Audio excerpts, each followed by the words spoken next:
Hi guys.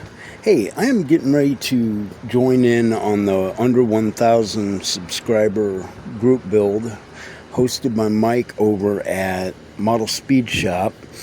And I did it last year, and I did a General Lee kit. But this year, I'm gonna let you guys decide what I do. I've got Christine. I've got the glow in the dark General Lee, which doesn't glow anymore, but it happens. I'm gonna have to use some fluorescent red paint or something on it. I'll figure out something on that. But then I've also got, and you see it right, a 42 driven by Richard Petty, Riverside Raceway car back in the 80s. I'm gonna let you guys decide what one I should build for this group build, or maybe try to build all three. I don't know.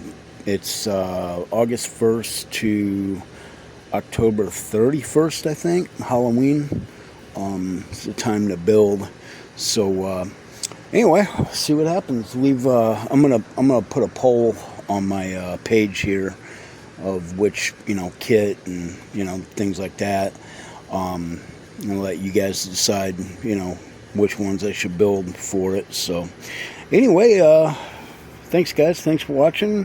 Take care, and we'll talk to you later. See ya. Bye.